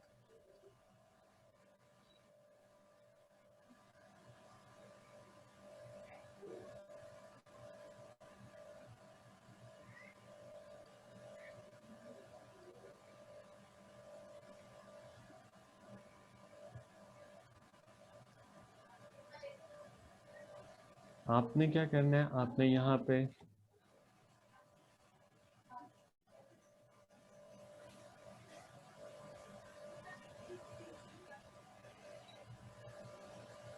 ये डिफ्रेक्शन ग्रेटिंग आपने यूज की, वही जैसे मैंने आपको बताया कि ये कई हजार मतलब 5,000 to 6,000 स्लिट्स होती हैं 1 इंच के अंदर। ठीक है, अभी तक हम यहाँ पे मोनोक्रोमेटिक लाइट सोर्स रख रहे थे, अब हम कह रहे हैं कि अब आपके पास मोनोक्रोमेटिक लाइट सोर्स नहीं है, अब आपके पास ना वाइट लाइट है। ठीक है जी, आपने यहाँ पे जो सोर्स रखा वो है वाइट लाइट का। अब वाइट लाइट कॉम्बिनेशन होती है 7 कलर्स का। तो जब आपने इस वाइट लाइट से रिलेटेड ना ओ लेवल में पढ़ा हुआ था एक एक्सपेरिमेंट जो कि डिस्पर्जन ऑफ वाइट लाइट थे, आप उसको प्रिज्म में से गुजारते थे और वो अपने 7 कलर में कन्वर्ट हो जाती थी। यहाँ पे भी कुछ इसी तरह का काम हो रहा है। ठीक है, यानी ये आपके पास ना समझ लें कि ये आपके पास स्क्रीन है।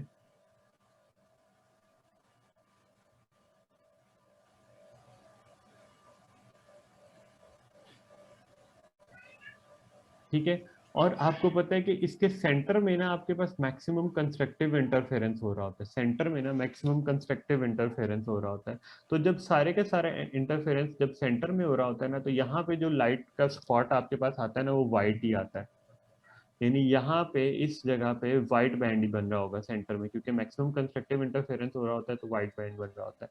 अच्छा, फिर इसके बाद ना ये चीज आप इसको N0 भी कह सकते हैं, ऑर्डर 0। फिर आप ये ऑब्जर्व करेंगे कि आपके पास ना हर कुछ डिस्टेंस पे प्रॉपर जो व्हाइट के 7 कलर के स्पेक्ट्रम बन रहे हैं हर कुछ डिस्टेंस के बाद। ठीक है, यानी यहाँ पे भी ऐसे करके थोड़ा दूर जो जाके न्यू 7 कलर आपके पास यहाँ पे भी बन रहे होंगे इसी तरह।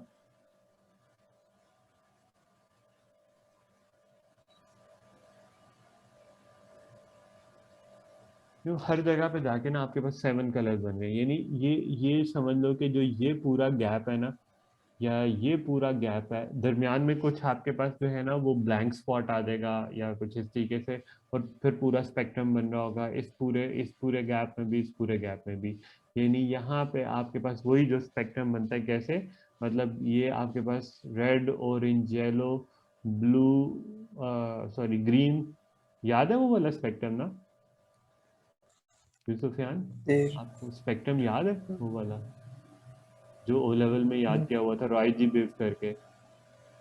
वही मैं सोच रहा हूँ क्या था, रॉय कुछ था वो रेड हाँ और जी, रेड ऑरेंज येलो, येलो फिर ग्रीन ब्लू था, फिर ग्रीन ब्लू था। इंडिगो और फिर वॉयलेट आ जाता था। ठीक है, यानी इस वाले पोर्शन में आपके पास ये सारा स्पेक्ट्रम बन रहा होगा, और सेम इस वाले पोर्शन में भी आपका यही सारा स्पेक्ट्रम बन रहा होगा। ठीक है, मतलब ये इस तरीके से मैंने आपको बता दिया, red orange yellow green blue indigo and violet. ठीक है, और यहाँ पे भी अब इस चीज को आप कह लो कि ये ऑर्डर 2 था, N2 था, ये आपका ऑर्डर 1 बन रहा था। सेम केस यहाँ पे भी ये पूरा स्पेक्ट्रम इसी तरह आ रहा होगा, red orange yellow green blue indigo violet. ठीक है, और यहाँ पे भी आपके पास ये स्पेक्ट्रम पूरा इसी तरह आ रहा होगा, red orange yellow green blue indigo violet.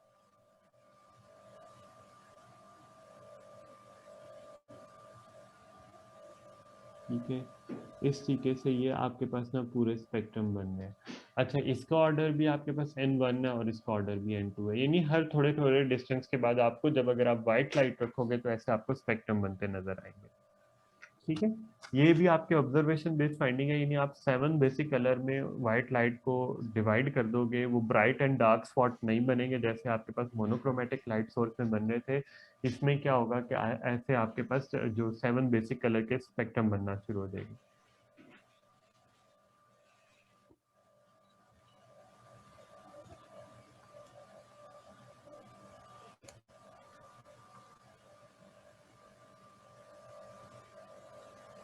तो हो क्या रहा है कि आपकी फाइंडिंग है कि each colour of white diffracted at different angle, क्योंकि आपको पता है कि इनकी वेवलेंथ भी डिफरेंट होती है, इनकी फ्रीक्वेंसी भी डिफरेंट होती है, तो इस वजह से ये डिफरेंट एंगल पे डिफ्रेक्ट हो रहे होते हैं।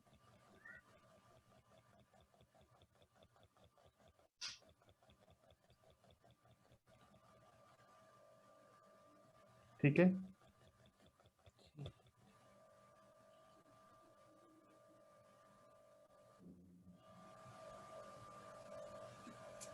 हम ये कह सकते हैं कि angle of diffraction of red is greatest. Angle of diffraction of red is greatest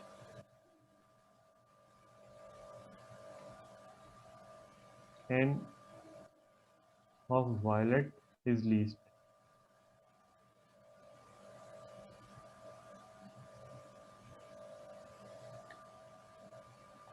for any order of diffraction.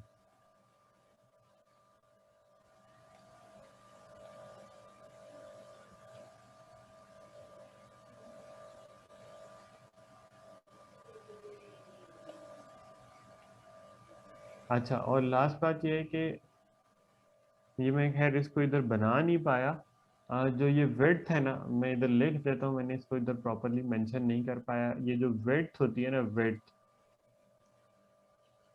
Of visible spectrum, ये जो विजिबल स्पेक्ट्रम बनना है, यानी ये विड्थ कम होगी और इसके बाद ग्रेजुअली ना विड्थ ज्यादा होना शुरू हो जाती है। विड्थ ऑफ विजिबल स्पेक्ट्रम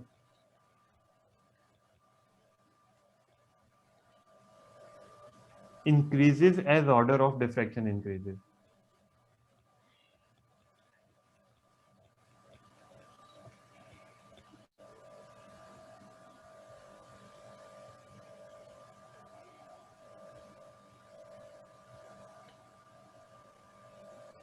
ठीक है भाई, ये चीज हो जी गई सर। पूरा आपका जो यंग डबल स्लिट से स्टोरी स्टार्ट हुई थी डिफ्रैक्शन ग्रेटिंग से, और फिर अभी तक सारी मोनोक्रोमेटिक लाइट सोर्स को रखा था। पहले मोनोक्रोमेटिक लाइट सोर्स को आपने डबल स्लिट में से गुजारा, फिर आपने डिफ्रैक्शन ग्रेटिंग में से गुजारा। उसका मतलब है